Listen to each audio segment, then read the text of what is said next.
Assalamualaikum warahmatullahi wabarakatuh. Perkenalkan, nama saya Andre Saputra dengan NIM 4412301040 dari kelas 3B Pagi.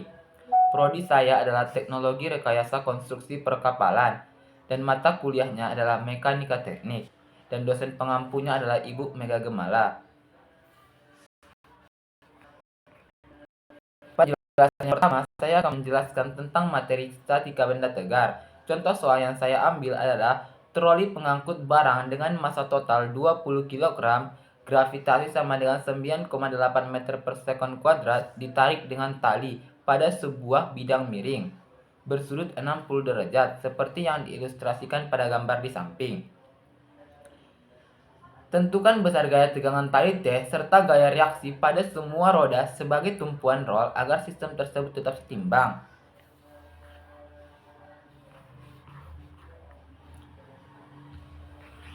Dari gambar sebelumnya, maka kita dapat menentukan bentuk dari diagram benda bebas tersebut sebagai berikut.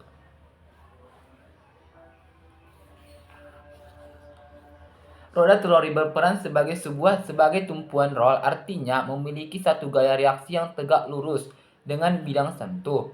Sumbu X dan Y disesuaikan dengan orientasi troli sehingga gaya T sejajar dengan sumbu X dan gaya reaksi dari roda RA dan RB sejajar dengan sumbu Y.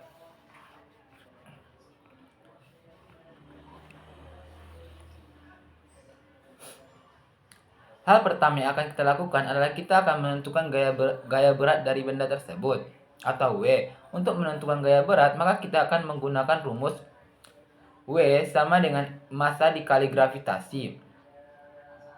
Seperti yang kita ketahui sebelumnya bahwa massa dari benda tersebut adalah 20 kg serta gravitasinya adalah 9,8 meter per sekon kuadrat. Maka jika dikalikan keduanya maka akan menghasilkan nilai 196 Newton. Setelah mendapatkan nilai gaya berat, maka kita akan menentukan komponen gaya beratnya. Komponen gaya beratnya sendiri terbagi menjadi dua, Wx yaitu komponen sejajar bidang miring dan Wy komponen tegak lurus bidang miring. Untuk mendapatkan nilai Wx, maka kita akan menggunakan rumus W dikali sin 30 derajat. Sin 30 derajat sendiri adalah 0,5. Maka kita akan memasukkan 196 Newton dikali sin 30 derajat yaitu 0,5, maka akan mendapatkan hasil 98 Newton. Untuk Wy, maka rumus yang kita gunakan adalah W dikali cos 30 derajat. Cos 30 derajat adalah 0,688. Adalah 0,866. Maka 196 Newton dikali cos 30 derajat yaitu 0,866 adalah 169,74 Newton. Setelah didapatkan hasil sebelumnya, kini orientasi sistem dapat diubah sesuai dengan sumbu X dan sumbu Y. Seperti pada gambar berikut. Tanda panah merah menunjukkan adalah Wx dan panah biru menunjukkan Wy.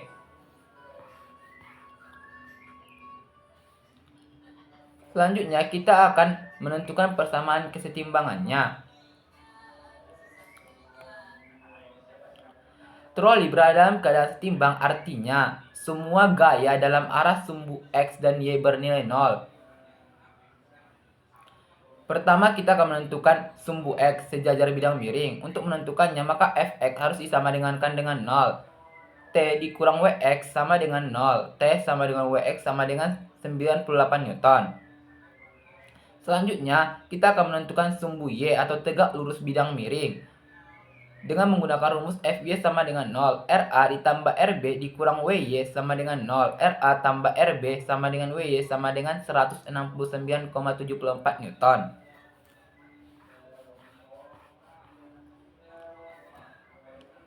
Selanjutnya kita akan menentukan momen atau pusat di tengah troli.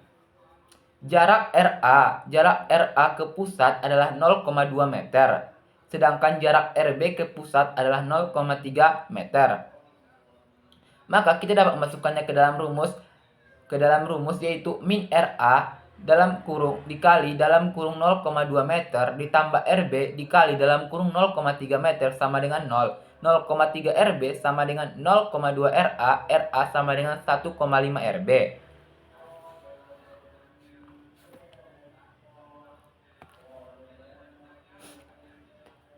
Maka setelah kita mendapatkan nilai tersebut, maka kita akan mensubstitusikan untuk gaya reaksinya dari persamaan RA ditambah RB sama dengan 169,74 Newton. 1,5 RB ditambah RB sama dengan 169,74 Newton, maka akan dapatkan hasilnya 2,5 RB sama dengan 169,74 Newton. RB sama dengan 67,896 Newton. Didapatkan dari pembagian 169,74 Newton dibagi 2,5. Sehingga kita dapat menghasilkan nilai RA sama dengan 1,5 dikali dalam kurung 67,896 Newton sama dengan 101,844 Newton.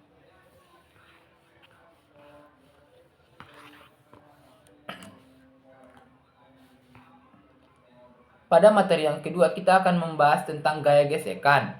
Untuk contoh soal yang saya masukkan adalah berapakah nilai MS minimal yang dibutuhkan untuk mencegah papan meluncur dari permukaan dengan kemiringan 30 derajat.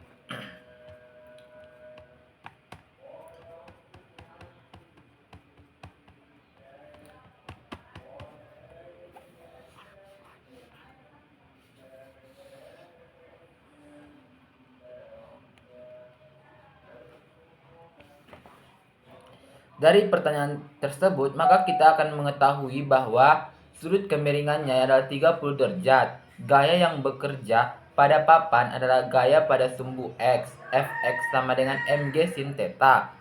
Gaya ini akan menyebabkan papan meluncur ke bawah. Dan gaya pada sumbu Y atau Fy sama dengan mg cos theta. Gaya ini menekan papan ke permukaan bidang miring.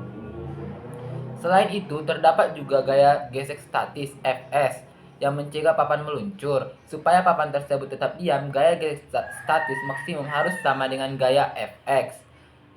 Berarti rumusnya adalah Fs sama dengan Fx.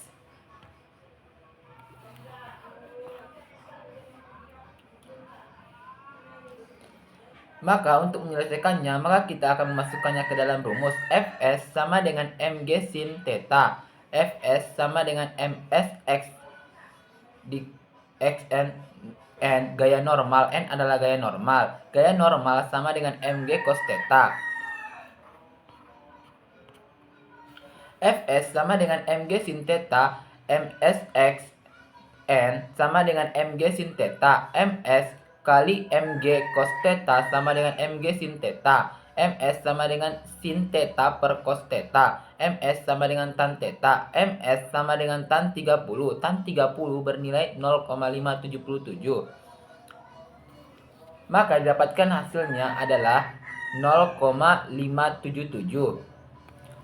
Koefisien gesek statis minimal yang diperlukan agar papan tidak meluncur pada bidang miring bersudut 30 derajat adalah 0,577. Itu artinya jika koefisien gesek statis lebih kecil dari 0,577, papan akan meluncur. Namun jika sama atau lebih besar, papan akan tetap diam.